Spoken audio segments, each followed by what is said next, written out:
Assalomu alaykum, akalar, ukalar, opalar, singillar, musofir yurtda yurgan musofirlarim, O'zbekistonga, Toshkentga kelmoqchi bo'lgan ukalarimizga Sankt-Peterburg shahridan hamda Moskva shahridan to'g'ridan-to'g'ri reyslarni sizlarga tavsiya qilamiz.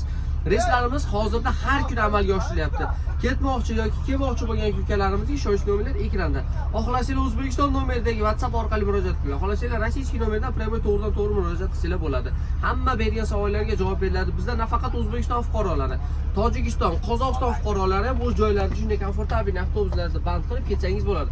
Avtobuslarimiz qulaylikga keladigan bo'lsak, konditsionerimiz bor, zaryadniy ustroystvamiz bor.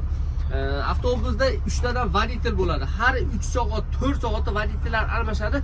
2,5-3 soatda avtobus manzilga yetkazib qo'yadi. Moskvadan Toshkentga doğru. Bemalol murojaat qiladi. Bez dokumentlarga iloji boricha dokumentlarni yurishga harakat qilinglar, lekin mabodo dokument qilishga uspet qilmagan bo'lsanglar, sizlarga rossiyskiy nomerdagi avtobuslarni tavsiya qilamiz. Biz muammo yetib olasizlar, bez deport yetkazib borishga harakat qilamiz. So'mkalarga keladigan bo'lsak, har bir yo'lovchiga 65-70 kilogrammgacha yuklar olsanglar bo'laveradi. Hammaga rahmat, sog' salomat bo'ling.